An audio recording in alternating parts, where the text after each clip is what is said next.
ওয়ামা আসাবাকুম মিন মুসিবাতিন ফাবিমা কাসাবাত আইদিকুম, তোমাদের কাছে যত বিপদ আসে, ফাবিমা কাসাবাত আইদিকুম, এগুলো তোমাদের হাতের কামাই, তোমাদের হাতের কৃতকর্মের কারণেই তোমাদের কাছে বিপদ আসে। ওয়ায়াফু আন কাসীর, বেশিরভাগ গুনাহ আল্লাহ মাফ করে দেন। কিছু গুনাহের কারণে বিপদ আসে, সবগুলা যদি আল্লাহ ধরতেন তো আমাদের অবস্থা খারাপ ছিল। বেশিরভাগই আল্লাহ মাফ করে দেন।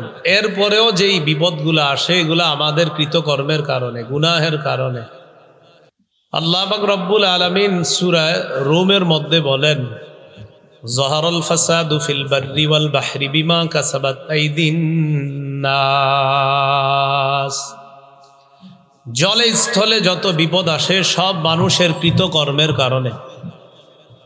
আল্লাহ পাক রব্বুল আলামিন সূরা নিসার মধ্যে বলেন, মা আসাবাকা মিন হাসানাতিন ফামিনাল্লাহ, তোমার জীবনে যত কল্যাণ আসে সব আল্লাহর পক্ষ থেকে। সহিহ বুখারীর বর্ণনা 6803 নম্বর হাদিস, আব্দুল্লাহ ইবনে মাসউদ রাদিয়াল্লাহু তাআলা আনহুর বর্ণনা। তিনি বলেন, ইন্নাল মুমিনা ইয়ারা যুনুবাহু কাআন্নাহু কাঈদুন তাহতা জাবাল ইয়াখাফু আন ইয়াকা আলাইহি, একজন মুমিন গুনাহকে মনে করবে পাহাড়ের মতো, সে মনে করবে আমি পাহাড়ের নিচে বসা, এই পাহাড় আমার উপরে পড়বে। একজন মুমিন একটা গুনাহকে মনে করবে পাহাড়ের মতো, এই পাহাড়টা আমার উপরে পড়বে। একজন মুমিন গুনাহকে এটা মনে করবে। ওয়া ইন্নাল ফাজিরা ইয়ারা যুনুবাহু কাযুবাবিন মাররা আলা আনফিহি, পাপাচার ব্যক্তি গুনাহকে মনে করবে মাছির মতো। পাপাচার ব্যক্তি গুনারে মাছির মতো মনে করে, যেটা তার নাকের ডগার সামনে দিয়ে চলে যায়। এটা কিছু মনে করে না, মাছি আসছে চলে গেছে তো কি হয়েছে। তো পাপাচার ব্যক্তি গুনাহকে মনে করে সামান্য মাছির মতো, এটা কোনো ব্যাপার না। আর ইমানদার ব্যক্তি একটা গুনাহকে মনে করবে পাহাড়ের মতো, পাহাড় পড়লে যেমন ধ্বংস হয়ে যাব, একটা গুনাহ আমাকে ধ্বংস করে দিতে পারে।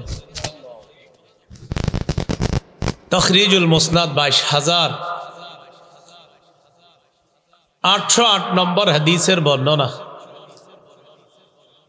এই হাদিসের মধ্যে আসছে, ক্বালা রাসূলুল্লাহ সাল্লাল্লাহু আলাইহি ওয়াসাল্লাম, ইয়্যাকুম ওয়া মুহাক্কিরাতিজ যুনুব, তোমরা ছোট ছোট গুনাহ থেকে বাঁচো।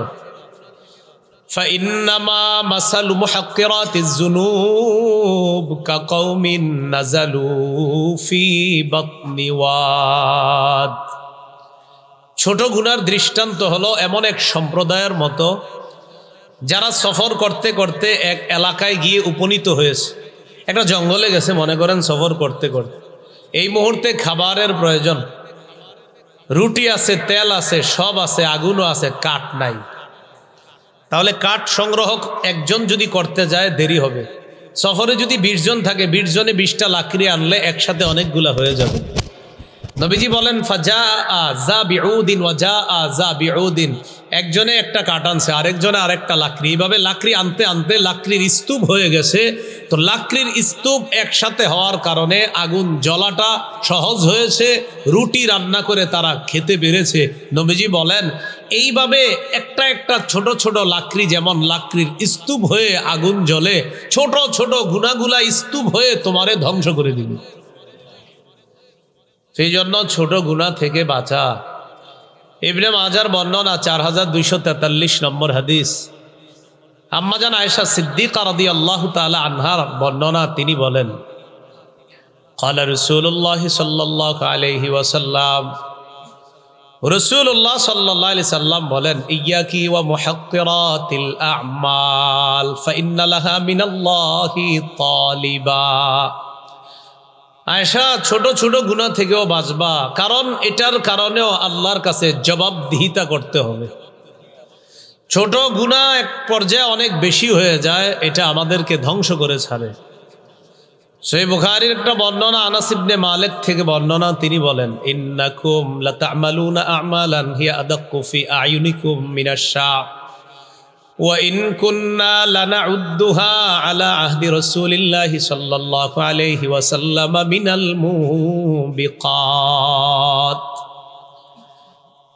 আনাস রাদিয়াল্লাহু তাআলা আনহু বলেন, কোন যুগে বলছে দেখেন, এখন থেকে ১৫০০ বছর আগে আনাস রাদিয়াল্লাহু তাআলা আনহু ওনার যুগে যারা বেঁচে আছে তাদেরকে বললেন যে তোমরা তো এমন এমন কাজ করো যেটা তোমাদের চোখে চুলের চেয়ে হালকা মনে হয়। তো ওই যুগের মানুষ তো এত বেশি গুনাহ করতো না, সেটাকেও বললেন যে তোমরা গুনাহকে চুলের চেয়ে হালকা মনে করো। আমরা এই গুনাহটা নবীর যুগে ধ্বংসকারী অপরাধ বলে গণ্য করতাম। আমরা যেটারে কোনো ব্যাপার না মনে করি, সাহাবায়ে কেরাম আমরা যেই গুনাহটা মনে করি এটা কোনো ব্যাপার না, সাহাবায়ে কেরাম এই গুনাহটাকে ধ্বংসকারী অপরাধ হিসাবে সাব্যস্ত করত। এই জন্য ছোট গুনাহ এটা থেকেও বাঁচতে হবে, বড় গুনাহ থেকেও বাঁচতে হবে, অর্থাৎ কবিরা গুনাহ সগীরা গুনাহ দোনো প্রকার গুনাহ থেকে যেন আমরা বাঁচতে পারি, আল্লাহ তৌফিক দান করেন। কিছু গুনাহের কারণে বিভিন্ন ধরনের শাস্তি আসে। ইবনে মাজার 4019 নম্বর হাদিসের মধ্যে আসে, ক্বালা রাসূলুল্লাহ সাল্লাল্লাহু আলাইহি ওয়াসাল্লাম, রাসূলুল্লাহ সাল্লাল্লাহু আলাইহি সাল্লাম বলেন, খামসুন ইযা তুলিতুম বিহিন্না ওয়া আউযু বিল্লাহি আন তুদরিকুহুন্না। 5টি অপরাধ 5টি পরীক্ষার দ্বারা তোমরা পরীক্ষার সম্মুখীন হবা, মানে 5টি অপরাধ তোমাদের কাছে আসবে, এটাই হবে তোমাদের জন্য পরীক্ষা। মানে ওই অপরাধে জড়িয়ে পড়াটা হবে পরীক্ষায় ফেল করা, ওই অপরাধের মধ্যে না জড়ানোটা হবে পরীক্ষায় পাশ করা। সে অপরাধগুলা কি?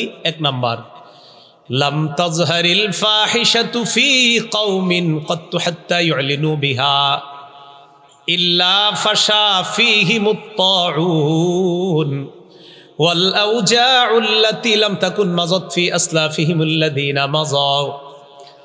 1 নাম্বার, এমন একটা সময় আসবে অশ্লীলতা প্রকাশ্যে রূপ ধারণ করবে। অশ্লীলতা মানুষের মাঝে এমনভাবে ছড়িয়ে পড়বে, মানুষ ঘোষণা দিয়ে অশ্লীল কাজ করবে, ঘোষণা দিয়ে প্রকাশ্যে অশ্লীল কাজ করবে, ঘোষণা দিয়ে। এই প্রকাশ্যে অশ্লীল কাজ করলে কি গজব আসবে নবীজি বলেন, তাদের মাঝে মহামারী আসবে, তাদেরকে মহামারী পাকড়াও করবে, তাদের মাঝে মহামারী আসবে, এই গজব আসবে প্রকাশ্যে মানুষ যখন অশ্লীলতায় লিপ্ত হবে। আমাদের দেশে দেখেন মহামারী কিন্তু কম আসতেছে না, একের পরে এক আসতেছে। যদিও এখানে তাউন আসছে, একটা নির্দিষ্ট মহামারীর কথা আসছে, কিন্তু মুহাদ্দিসিনে কেরাম বলেন যে অশ্লীলতা নামক অপরাধ যখন প্রকাশ্যে হবে তখন মহামারীটা বিভিন্ন রূপে মানুষের কাছে আসবে। এই যে করোনা, এরপরে আপনার বিভিন্ন নামে ডেঙ্গু কিন্তু মহামারী হয়েছিল, যদিও এটা নিয়ে এত আলোচনা হয়নি ডেঙ্গুটা। আর কি, ওয়াল আওজাউ আল্লাতী লাম তাকুন মাযাত ফি আসলাফিহিমুল লাযীনা মাযাউ। এমন এমন রোগ আসবে যেই রোগের নাম অতীতের মানুষ কোনোদিনও জানতো না। করোনা এই কথা কয়জনে জানতো বলেন? এইগুলা আসবে, আরো কত কত নাম আসতেছে। এটা হলো আপনার অশ্লীলতা ছড়িয়ে যখন পড়বে মানুষের উপর মহামারী আসবে, মানুষের উপর এমন এমন রোগ আসবে যেই রোগের নাম মানুষ আগে জানতো না। চিকুনগুনিয়া 100 বছর আগের মানুষও জানতো না। অশ্লীলতা এটা প্রকাশ্যে তো করব না, গোপনেও করব না, আল্লাহ আমাদেরকে হেফাজত করেন। তো অশ্লীলতা যখন ছড়িয়ে পড়বে মানুষের উপর গজব আসবে। আরেকটা অপরাধ বাড়বে, সেটা হলো মানুষের মধ্যে ওজনে কম দেওয়া, এটা বেড়ে যাবে। কি কম দেওয়া বেড়ে যাবে বলেন তো? ওজনে কম দেওয়া বেড়ে যাবে। কিছু মানুষ এমন হবে যারা ওজনে কম দিবে, মাপে কম দিবে। এই ওজনে আর মাপে যেই এলাকা, যেই দেশের মধ্যে কম হবে, ওজন কম হবে যে এলাকা, যেই দেশের মধ্যে, ওই দেশের মানুষ কি হবে? এই দেশের মানুষের উপর 1 নাম্বার গজব শিদ্দাতুল মাউনা, অর্থনৈতিক অভাব অনটন লাগবে। আমাদের দেশে ওজনে কম দেওয়ার ইতিহাস শোনা যায়নি, তো অর্থনৈতিক অভাব অনটন লাগবে। আর কি গজব আসবে? জাউরুস সুলতানি আলাইহিম, তাদের উপর শাসকের জুলুম বেড়ে যাবে। যে দেশের মধ্যে ওজনে কম দেওয়া হবে লাম ইয়ানকুসুল মিকিয়াল ওয়াল মিজান ইল্লা উখিজু বিসসিনিন। আরেকটা গজব আসবে, ওই দেশের মধ্যে মহা দুর্যোগ লেগে যাবে, ফসল হবে না, এমন ভয়ঙ্কর পরিস্থিতি হবে, বছরের পর বছর আগে যে ফসলগুলা হতো এখন হবে না। লাউ আগে 50টা ধরলে এখন ধরে 10টা। এগুলা গজব। কেন? ওজনে যেই দেশে কম দিবে, এই দেশে আপনার ফসলের মধ্যে গজব লাগবে, ওই দেশের মানুষ অর্থনৈতিক অভাবের মধ্যে পড়বে, ওই দেশের শাসক মানুষের উপর জুলুম করবে যদি ওজনে কম দেয়। তো ওজনে কম দেওয়া নামক অপরাধটা কি আছে? আচ্ছা, এরপরের অপরাধটা দেখেন, যেই দেশের মানুষ যাকাত দিবে না, কি দিবে না বলেন তো? ওয়ালাম ইয়ামনাউ যাকাত আমওয়ালিহিম ইল্লা মুনিউল মাতার মিনাস সামা লাউলাল বাহাইমু লাম ইউমতারু। যে দেশের মানুষ যাকাত দিবে না, ওই দেশে আল্লাহ রহমতের বৃষ্টি বন্ধ করে দিবেন। রহমতের বৃষ্টি আল্লাহ বন্ধ করা দেওয়ার পরেও মাঝে মাঝে দেখি আমরা বৃষ্টি আসে। নবীজি কয় কেন আসে জানো? কিছু পশু পাখি আছে যারা বৃষ্টি পাইলে খুশি হয়, তাদের কারণে আল্লাহ বৃষ্টি দেয়। চতুষ্পদ জন্তুদের কারণে আল্লাহ বৃষ্টি দেয়, তোমাদের কারণে দেয় না। তোমরা তো রহমতের বৃষ্টি পাইতা, যাকাত না দেওয়ার কারণে রহমতের বৃষ্টি বন্ধ হবে। তাহলে প্রশ্ন, কেন বৃষ্টি আসে? আমাদের দেশে তো যাকাত প্রচুর কম দেয় মানুষ। নবীজি বলে এটা তোমাদের জন্য রহমতের বৃষ্টি না, চতুষ্পদ জন্তু যাতে আরাম পায়, আনন্দ করতে পারে, আল্লাহ তাদেরকে দেয়, সেটা তোমরা পাও। এই জন্য দেখবেন কৃষক এখন প্রয়োজনের সময় বৃষ্টি পায় না। দেখবেন কৃষকের যখন বৃষ্টির প্রয়োজন তখন পায় না। এটা হয় কখন? ডিসেম্বরে, শীতকালে এসে বৃষ্টি হয়, হয়েছে না? তো যেই দেশের মানুষ যাকাত দিবে না, সেই দেশের রহমতের বৃষ্টি বন্ধ হয়ে যাবে। এরপর ওয়ামা লাম তাহকুম আইম্মাতুহুম বিকিতাবিল্লাহ, যেই দেশের শাসক কোরআন অনুযায়ী ফয়সালা করবে না। কি অনুযায়ী ফয়সালা করবে না? যেই দেশের শাসক কোরআন অনুযায়ী ফয়সালা করবে না, ওই দেশের মানুষে মানুষে আল্লাহ ঝগড়া বাঁধায়া দিবে। ইল্লা জাআলাল্লাহু বাসাহুম বাইনাহুম, মানুষ মানুষের মাঝে ঝগড়া লাগবে, মুমিন মুমিনের সাথে ঝগড়া লেগে যাবে। যেই দেশে কোরআন অনুযায়ী ফয়সালা করা হবে না, ওই দেশের মানুষ মানুষের ঝগড়া লেগে যাবে যদি কোরআন অনুযায়ী ফয়সালা না করে। এটা হলো আপনার আরেকটা অপরাধ। আরো কিছু অপরাধের কারণে মানুষের উপরে কি গজব আসবে? নবীজি বলেন, অন্য দেশের মানুষ আইসা আখাযু মাফি আইদিহিম, এই দেশের মানুষের ভালো ভালো সম্পদগুলা ছিনায়া নিয়ে যাবে অপরাধের কারণে। মানে আমাদের অপরাধে অন্য দেশের মানুষ আইসা আমাদের সম্পদ ছিনায়া নেবে। তো এখন আপনারা বলেন, অশ্লীলতা, যাকাত না দেওয়া, এরপরে আপনার জুলুম নির্যাতন, কোরআন অনুযায়ী ফয়সালা না করা, এরপরে ওজনে মাপে সঠিকভাবে ওজন না করা, এই অপরাধগুলা কি আমাদের দেশে হয়? তো যদি হয় তো এই গজব আসবে একের পর এক। এই জন্য উচিত কি, আমরা ওই অপরাধ থেকে মুক্ত হব, তাহলে গজব আল্লাহ বন্ধ করবেন, গজব আল্লাহ কমায়া দিবেন। আল্লাহ কথাগুলা বোঝার তৌফিক দান করেন। এখন গুরুত্বপূর্ণ একটি কথা শুনবো আমরা, সেটা কিছু অপরাধ তো সগীরা গুনাহ আর কিছু অপরাধ কবিরা গুনাহ। কিছু গুনাহ হলো কবিরা গুনাহ। কবিরা গুনার মধ্যে লিডার কবিরা গুনাহ হলো শিরক করা। বলেন কি করা? শিরক করা। সিলেট মাশাআল্লাহ উলামায়ে কেরামের এলাকা, শিরকের, সিলেটের মধ্যে কোরআনের ঘ্রাণ যেমন বেশি আছে, সিলেট চট্টগ্রামে কিছু কিছু জায়গায় শিরকেরও গন্ধ আছে। না, কোরআন উলামায়ে কেরামও বেশি। মুসা নবী যেখানে আছে, ফেরাউন তো ছিল সেখানেও। কিন্তু আপনার কিছু কিছু জায়গা এমন যে আপনি সেখানে গিয়ে দেখবেন কিছু মানুষ এমন এমন কর্মকাণ্ড করতেছে যেটা শিরিক। আল্লাহ শিরিক থেকে আমাদের দেশের মানুষকে হেফাজত করেন। শিরকের আলোচনা শুরু করার আগে আমি আপনাদের সামনে দুটি হাদিস বলবো, এরপরে কবিরা গুনাহ তথা শিরিক সম্পর্কে কিছু কথা শুনবো। ইবনে মাজার 3085 নম্বর হাদিস, রাসূলুল্লাহ সাল্লাল্লাহু আলাইহি সাল্লাম বলেন, ইয়া আইয়ুহান নাস ইয়াকুম ওয়াল গুলুওয়া ফিদ্দীন ফাইন্নাহু আহলাকা মান কানা ক্বাবলাকুম আল গুলুউ ফিদ্দীন। হে মানুষ, তোমরা দিনের ব্যাপারে বাড়াবাড়ি করা থেকে বাঁচো।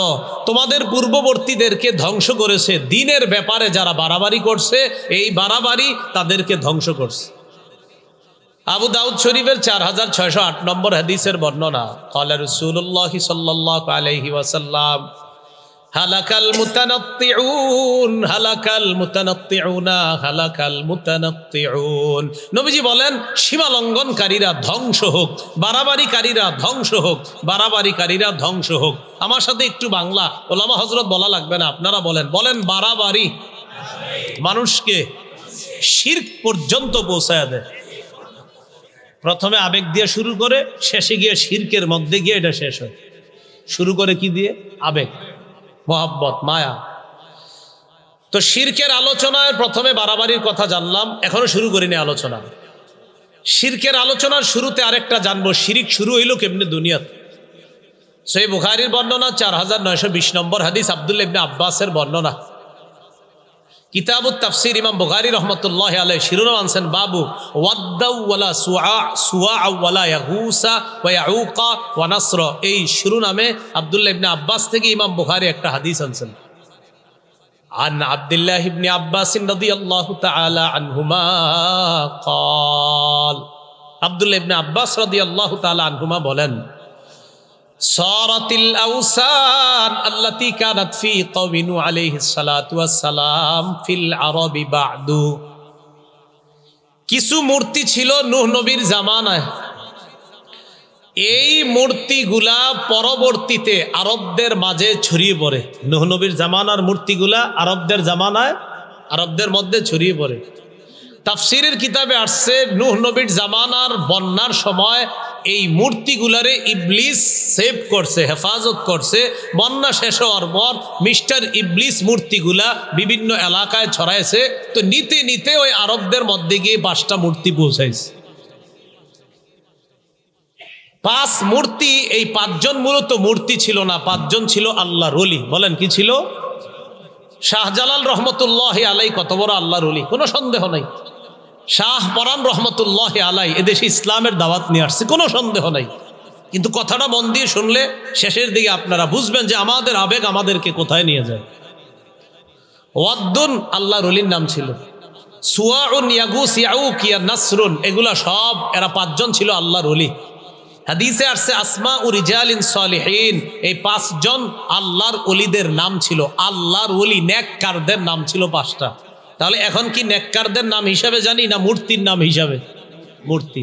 এই মূর্তির নামগুলা আপনার 29 নম্বর পারায় সূরা নূহের 23 নম্বর আয়াতে আল্লাহ বলেছেন, লা তাযারুন্না আলিহাতাকুম ওয়ালা তাযারুন্না ওয়াদ্দাউ ওয়ালা সুআউ ওয়ালা ইয়াগুসা ওয়া ইয়াউকা ওয়া নাসরা। তো এই 5 আল্লাহর ওলি ফালাম্মা হালাকু, তারা যখন মারা গেছে, মারা যাওয়ার পর আওহাশ শায়তানু ইলা কওমিহিম, 5 আল্লাহর ওলির ভক্তদের কাছে শয়তান গিয়ে তাদেরকে এই মর্মে বুঝাইল, এক কাজ করো, কি? আনিনসিবু ইলা মাজালিসিহিমুল্লাতী ইয়াজলিসুনা আলাইহা আনসাবা। এই 5 আল্লাহর ওলি যেখানে বসতো, শাহজালাল রহমতুল্লাহ আলাই এক জায়গায় দাওয়াতের কাজ করতেন, শাহ পরান রহমতুল্লাহ আলাই আরেক জায়গায় করতেন, হুসাইন আহমদ মাদানী রহমতুল্লাহ আলাই, আপনাদের তো ভাগ্য কত যে ভালো, মাদানী রহমতুল্লাহ আলাই এক জায়গায় বসতেন। আরও এইভাবে শাইখে কৌরিয়া তিনি এক জায়গায় বসতেন। এইভাবে আব্দুল্লাহ হরিপুরি রহমতুল্লাহ আলাই তিনি এক জায়গায় বসতেন। তো এইভাবে আল্লাহর ওলিরা কি বিভিন্ন জায়গায় বসতেন কিনা? শয়তান গিয়া 5 আল্লাহর ওলির সম্প্রদায়কে বলল, এক কাজ করো, কি? তোমার মনটা খারাপ তাই না? কয় হ্যাঁ। কয় কেন? আমাদের ভালো মানুষগুলারে হারায়া ভালো লাগতেছে না। এক কাজ করো, তোমরা এই 5 জনের 5টা আকৃতি, প্রথমে কি সুন্দর করে কয় 5টা আকৃতি বানাও, বানায়া 5 জন যে যে জায়গায় বসতো সেখানে রাইখা দাও, তাহলেই তো হয়। তো ইবলিস কি করলো? নিজেই 5 জনের আকৃতি সুন্দর করে বানায়া দিয়ে দিস। দিয়ে দেওয়ার পর 5 আল্লাহর ওলি যেখানে যেখানে বসতো সেখানে তাদের মূর্তি রেখে দিল। তখনও পর্যন্ত ফালাম তুবাদ, তাদের ইবাদত শুরু হয় নাই। মানে মূর্তি হয়েছে কিন্তু ইবাদত শুরু হয় নাই। এই জেনারেশন যখন বিদায় নিল, পরবর্তী জেনারেশন আসার পর ইবলিস গিয়ে বুঝাইলো, চিনো? কয় হ্যাঁ, আমাদের বাপ দাদারা তাদেরকে খুব শ্রদ্ধা করতেন। আমি দেখছি তোমাদের বাপ দাদারা তাদের সামনে সেজদা দেয়, তো তোমরাও সেজদা দাও। বিদআত শুরু হয়ে গেল, 5 আল্লাহর অলির মূর্তি বানায়া তাদেরকে সেজদা দেওয়া শুরু।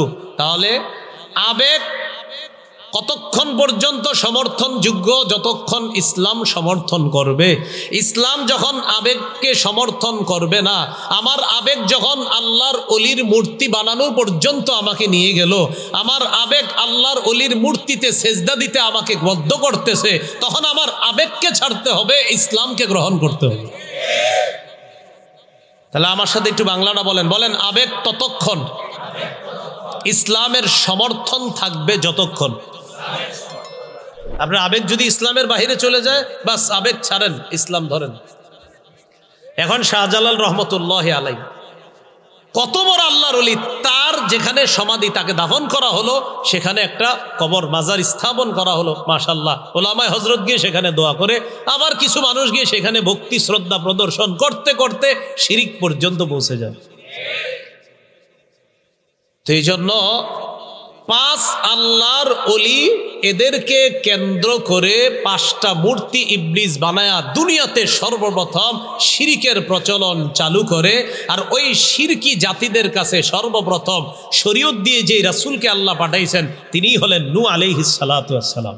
এই জন্য নূহ নবীকে বলা হয় শরীয়তের প্রথম নবী। সহিহ বুখারীর বর্ণনা 4712 নম্বর, এত বড় হাদিস লম্বা, মাঝখানে আছে দেখবেন, ইন্নাকা আনতা আউয়ালুর রুসুল, আপনি হলেন প্রথম রসুল ইলা আহলিল আরদ, দুনিয়াবাসীর কাছে।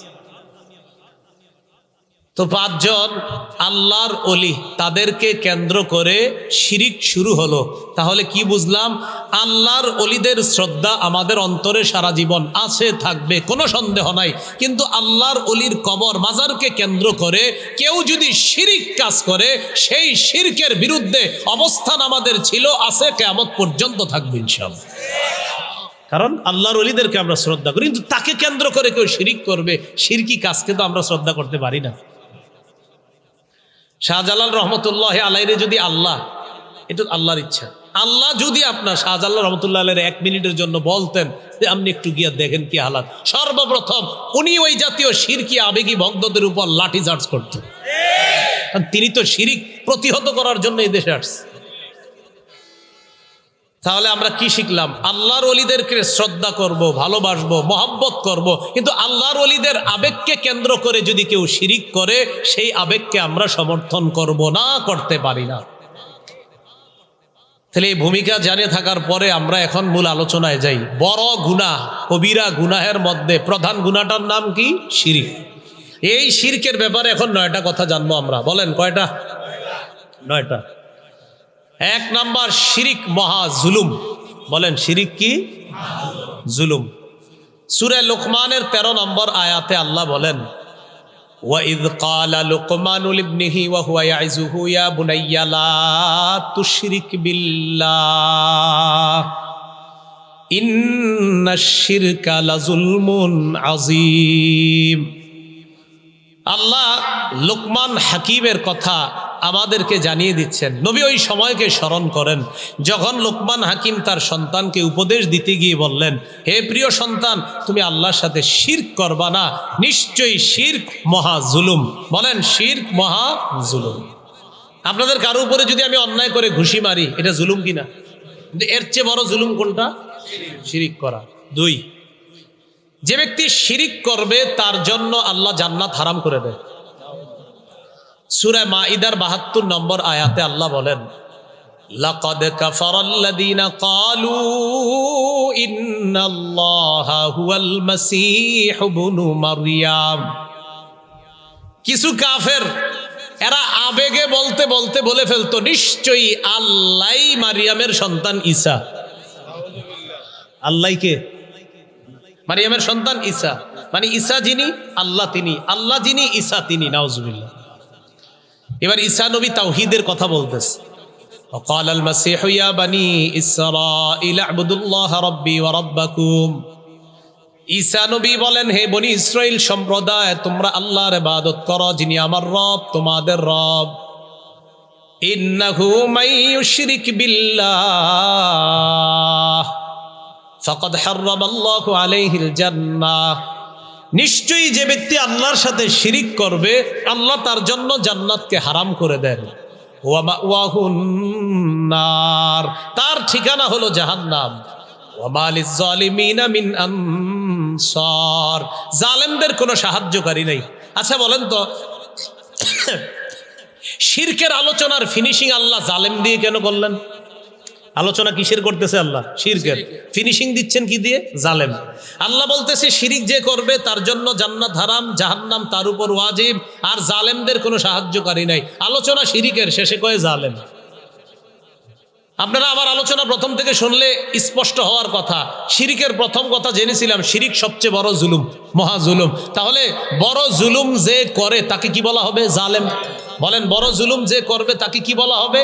এই জন্য আল্লাহ শিরকের কথা বলার ফিনিশিংটা দিছে নমালিজ জালিমিনা, অর্থাৎ শিরিক যে করে সেই তো বড় জালেম, আর এই জালেমের কোনো সাহায্যকারী নেই।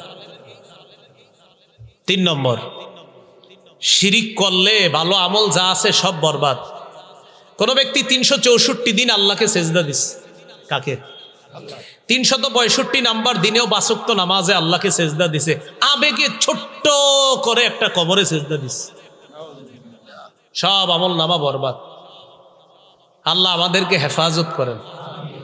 তো আবেগে যে সেজদাটা দেয় তারে জিজ্ঞাসা করবেন, এটা তো আপনি অন্যায় করছেন। দেখেন, পুরা বছর শরীয়তের সেজদা দেই, একদিন আবেগে একটা মারেফতের সেজদা দেই, এটা শাইখুল হাদিস আল্লামারা এই সেজদাটা বুঝে না, এটা শুধু আমরা বুঝি। তো এটা শিরকি। বলেন এটা কি? এই শিরিক সব আমল নামা বরবাদ করে দিবে। দেখেন, আল্লাহ কথাটা বলছে নবীকে, ধমকটা কিন্তু আমাদেরকে দিছে। কোন নবীরা কি শিরিক করবে কখনো? আল্লাহ কি বলে দেখেন, সূরা জুমারের 65 নম্বর আয়াত, ওয়ালাকাদ উহিয়া ইলাইকা ওয়া ইলাল্লাযীনা মিন ক্বাবলিক লাইন আশরাকতা লায়াহবাতান্না আমালুকা ওয়া লাতাকুনান্না মিনাল খাসিরিন। নবী, আপনার প্রতি ওহী প্রেরণ করা হলো, আপনার পূর্ববর্তীদেরকে এই মর্মে আদেশ করা হয়েছে, যদি আপনি শিরিক করেন আপনার আমল নামা বরবাদ হয়ে যাবে। যদি আপনি শিরিক করেন আপনার আমল নামা বরবাদ হয়ে যাবে, আপনি ক্ষতিগ্রস্তদের অন্তর্ভুক্ত হবেন। যদিও নবীকে আল্লাহ কথাটা বলতেছে, ধমকটা আমগরই দিতেছে। কারণ যে দেখো, নবীকে বলছি যদি আপনি শিরিক করেন আমল বরবাদ, তো আমি আপনি শিরিক করলে তো আমল বরবাদ হবেই। তাহলে 3 নাম্বার শিখলাম, বড় প্রধান কবিরা গুনাহ শিরিক, এটা যদি করি সব বরবাদ। 4, শিরিক নামক কবিরা গুনাহ যারা করবে আল্লাহ তওবা করা ছাড়া, নতুন করে ঈমান আনা ছাড়া তার এই অপরাধ ক্ষমা করবে না। ঈমান আনতে হবে, তওবা করতে হবে, জীবনে আর শিরিক করবে না, তাহলে আল্লাহ মাফ করবে, এছাড়া আল্লাহ তাকে মাফ করবে না। সূরা নিসার 48 নম্বর আয়াত এবং 116 নম্বর আয়াত, এই 2 আয়াতে আল্লাহ বলেন, ইন্নাল্লাহা লা ইয়াগফিরু আন ইউশরাকা বিহি ওয়া ইয়াগফিরু মা দুনা যালিকা লিমান ইয়াশা। নিশ্চয় আল্লাহ ওই ব্যক্তিকে ক্ষমা করেন না যে তার সাথে শিরক করে। শিরকের নিচে যত অপরাধ আছে আল্লাহ যাকে ইচ্ছা তাকে মাফ করে দেন। তাহলে 4 নম্বর জানলাম, শিরকের অপরাধ আল্লাহ ক্ষমা করেন না। 5, শিরক সবচেয়ে বড় পাপ। বলেন, শিরক সবচেয়ে বড় পাপ। এটাই খুতবায় হাদিসটা পড়েছিলাম, সহিহ বুখারীর 6861 নম্বর হাদিস, কিতাবুদ্দিয়াত, বাবু মান কাতালা মুমিনান মুতাআম্মিদা, মুক্তিপণ অধ্যায়। শিরোনাম হলো কোন ব্যক্তি কোন মুমিনকে ইচ্ছাকৃতভাবে হত্যা করা, এই ব্যাপারে আলোচনা। আনাস ইবনে মালিক রাদিয়াল্লাহু তাআলা আনহুর বর্ণনা, আব্দুল্লাহ ইবনে মাসউদ রাদিয়াল্লাহু তাআলা আনহুর বর্ণনা, তিনি বলেন, ক্বালা রাজুলুন ইয়া রাসূলুল্লাহ আইয়ু যামবি আকবারু ইনদাল্লাহ। এক ব্যক্তি বললেন, ওগো আল্লাহর নবী, আল্লাহর কাছে সবচেয়ে বড় পাপ কোনটি? ফাকালা রাসূলুল্লাহ সাল্লাল্লাহু আলাইহি ওয়াসাল্লাম, আন তাদউ লিল্লাহি নিদ্দান ওয়া হুয়া খালাকাকা। আল্লাহ তোমাকে সৃষ্টি করেছেন, ওই আল্লাহর সমকক্ষ নির্ধারণ করা, এটা সবচেয়ে বড় পাপ। আল্লাহর সমকক্ষ নির্ধারণ করা, এটা সবচেয়ে বড় পাপ।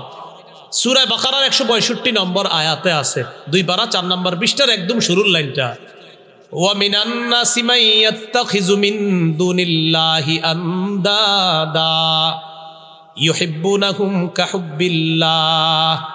মানুষের মাঝে কিছু মানুষ আছে যারা আল্লাহর মোকাবেলায় সমকক্ষ নির্ধারণ করে। মক্কার কিছু কাফের কাবার রব আল্লাহ এটা বিশ্বাস করত, আবার লাত উজ্জাত মানাত এরা আল্লাহর সহযোগী এটা বিশ্বাস করত, তাই তারা মুশরিক, তাই তারা জাহান্নামী। মানে কাবা যে আল্লাহর ঘর এটাও স্বীকার করত, আবার লাত উজ্জাত মানাত এইগুলারে বলতো আল্লাহর সহযোগী, আল্লাহর সাহায্যকারী, আল্লাহর সাথে এইভাবে শিরিক করতো। তো নবীজি বললেন সবচেয়ে বড় পাপ তুমি আল্লাহর সাথে কাউকে সমকক্ষ নির্ধারণ করা, আল্লাহ তোমাকে বানিয়েছেন। ক্বালা সুম্মা আইয়ুন ইয়া রাসূলুল্লাহ, প্রশ্ন করলেন হুজুর এরপর সবচেয়ে বড় পাপ কোনটি?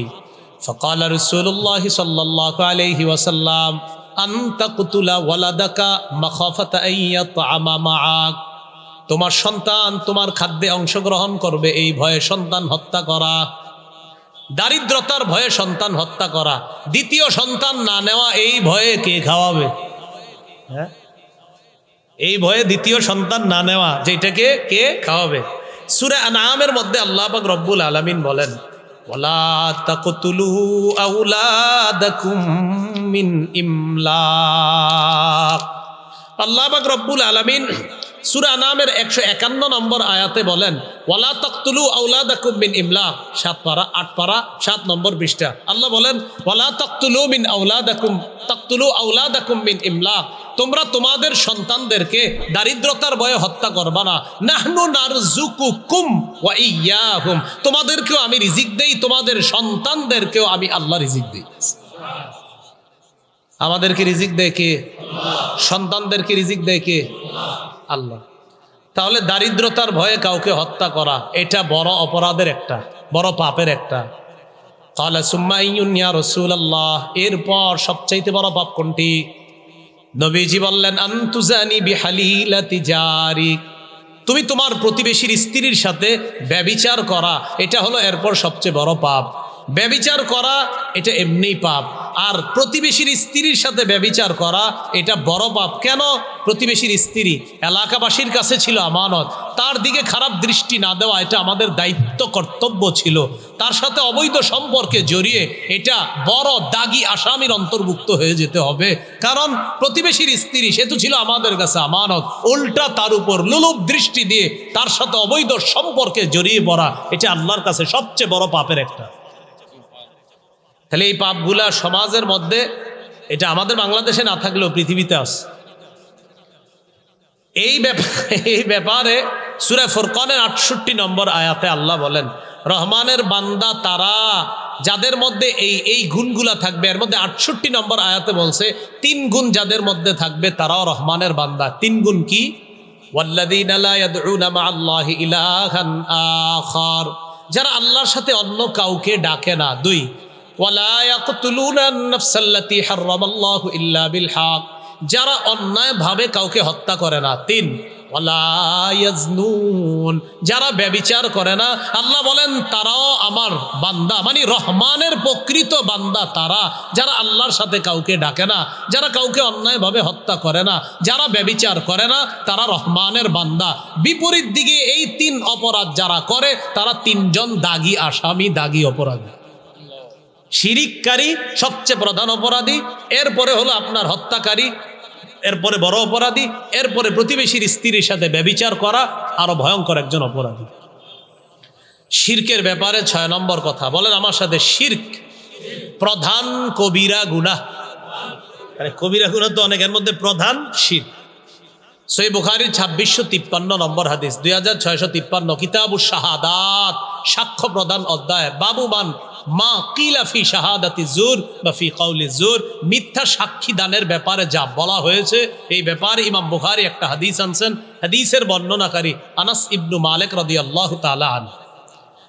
আন আনাস ইবনে মালিক রাদিয়াল্লাহু তাআলা আনহু قال সুইলা রাসূলুল্লাহ সাল্লাল্লাহু আলাইহি ওয়াসাল্লাম আনিল কাবাইর, আল্লাহর রাসূলকে কবিরা গুনাহ সম্পর্কে প্রশ্ন করা হলো। ফাকালা রাসূলুল্লাহ সাল্লাল্লাহু আলাইহি ওয়াসাল্লাম আল কাবাইরু আল ইশরাকু বিল্লাহ, কবিরা গুনাহ হলো 1 নম্বর আল্লাহর সাথে শিরিক করা, 2 নম্বর ওয়া উকুকুল ওয়ালিদাইন, পিতামাতার নাফরমানি করা, এটাই খুতবায় পড়েছিলাম। 3 নম্বর কতলুন নাফস, অন্যায়ভাবে কাউকে হত্যা করা, 4 নম্বর ইয়ামিনুল গুমুস, মিথ্যা শপথ করা। কি শপথ? মিথ্যা শপথের একটা উদাহরণ দেই। জুতা কিনতে গেছেন, কত? কয় 800, 750 হয় না? আল্লাহর কসম কিনে আসি 750 করে।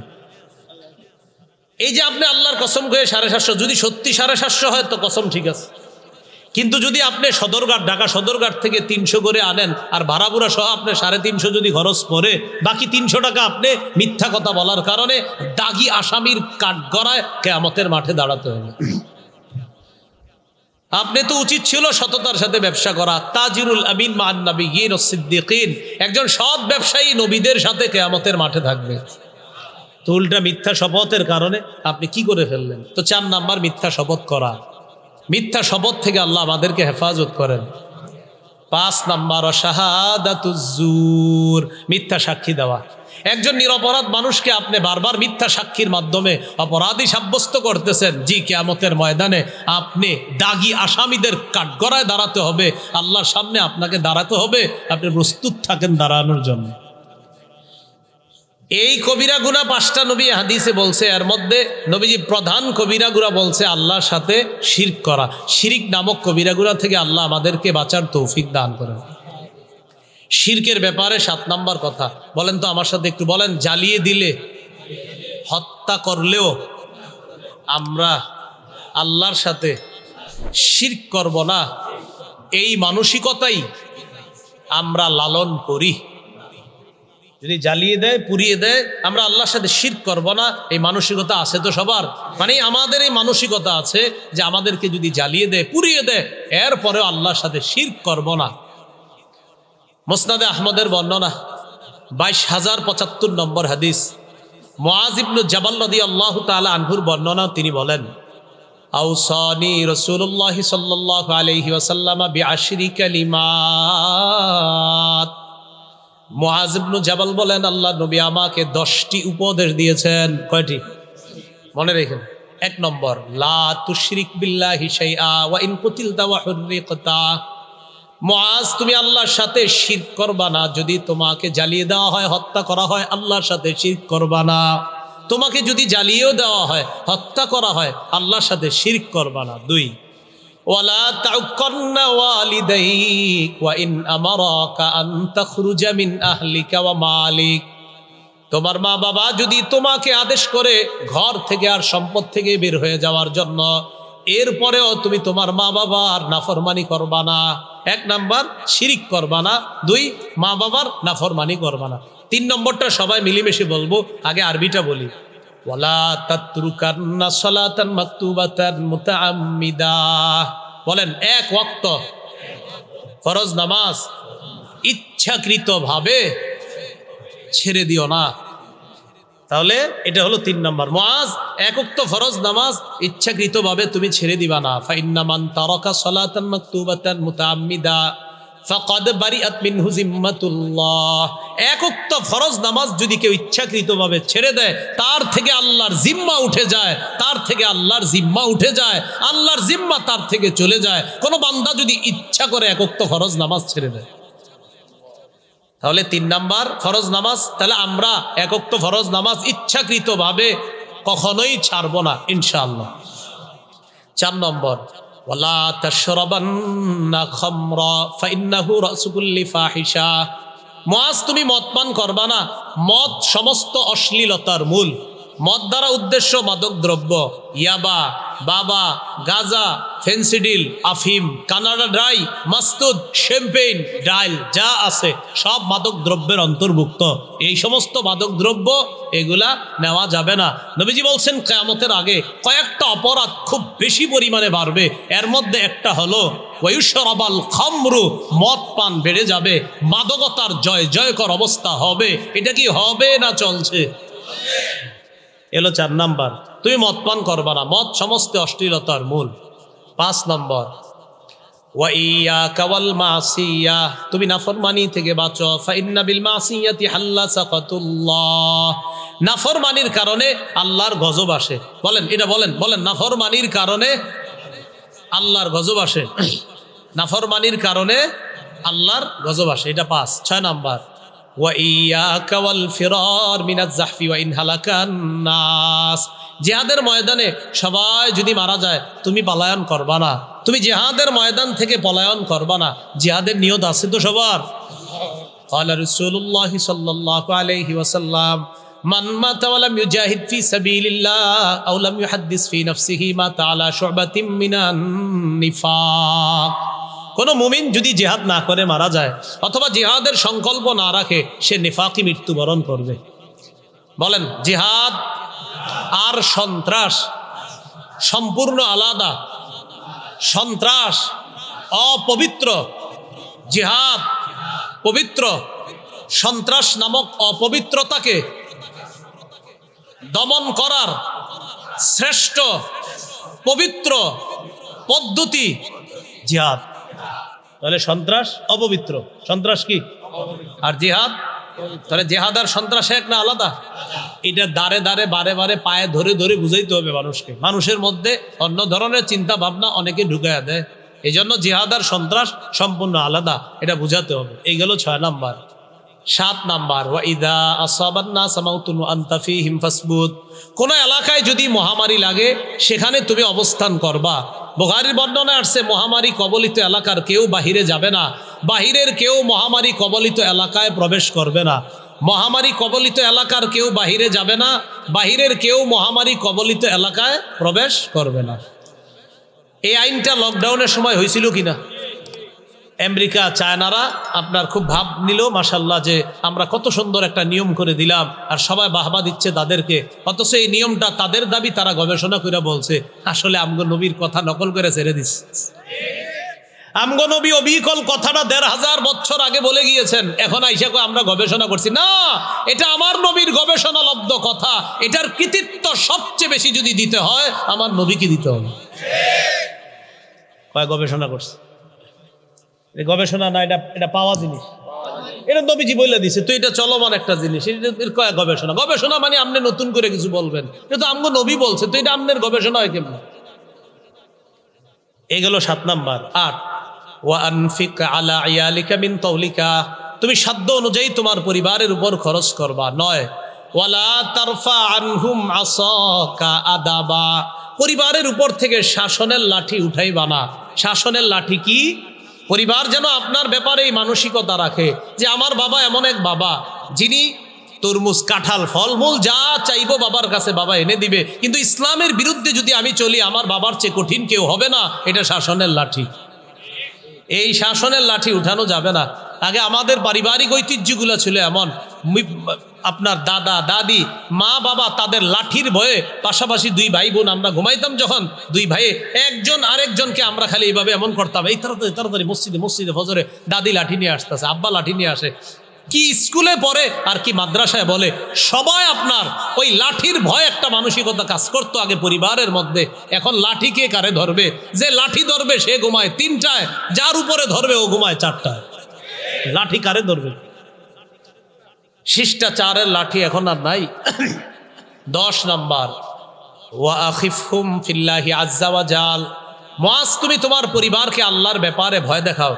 এজন্য সিলেটের আপনাদের কাছে আমার আবদার, এই আল ফালাহ ইসলামী যুব সংঘ আপনাদের মাধ্যমে এটা শুরু করেন, পারিবারিক তালিম। বলেন কি তালিম? মসজিদে তালিম তো হয় মাশাআল্লাহ, ওখানে বসবেন। পারিবারিক তালিমের পয়েন্ট করেন। এখন এশার নামাজ তাড়াতাড়ি হয়ে যায় 7:30।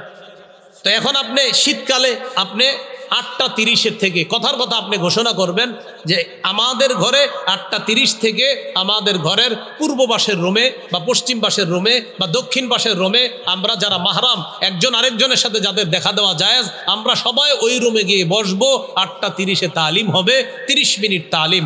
না হয় 20 মিনিট করেন, না হয় 10 মিনিট করেন, না হয় আপনাদের হাতে পায়ে ধরি করি 5 মিনিট পারিবারিক তালিমের পদ্ধতি চালু করেন।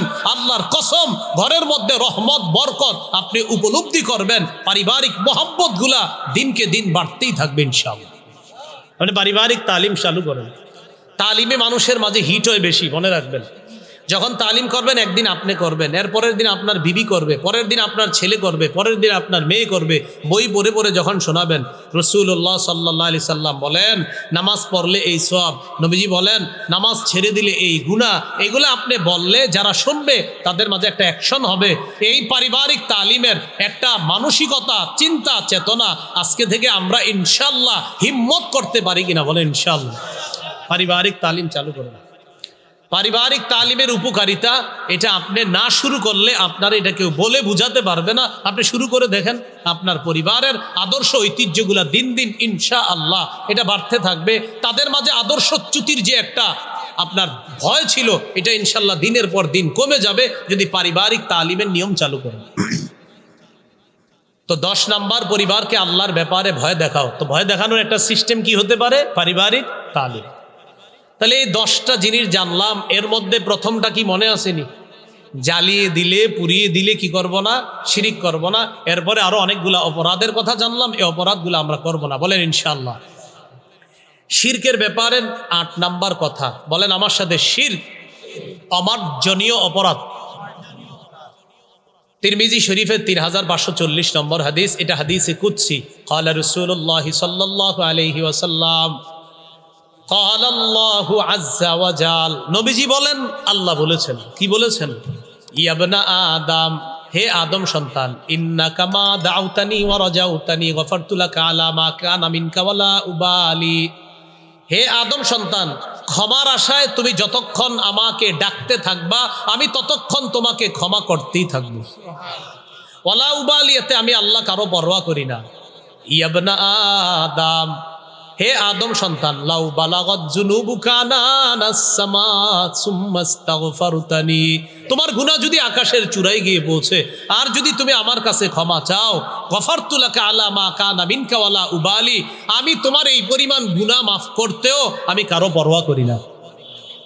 এরপরে আল্লাহ কি বলে দেখেন, ইবনা আদম ইন্নাকা লাউ আতাইতানি বিতুরাবিল আরদি খাতায়া, হে আদম সন্তান, তুমি যদি আমার কাছে দুনিয়ার বালু পরিমাণ গুনাহ নিয়ে আসো, সুম্মা লাকিতানি লা তুশরিকু বি শাইআ, আর তোমার গুনাহগুলা নিয়ে আমার সাথে সাক্ষাৎ করছো, দেখলাম তোমার গুনাহের মধ্যে শিরিক নাই, আমি আল্লাহ তোমাকে মাফ করে দিব।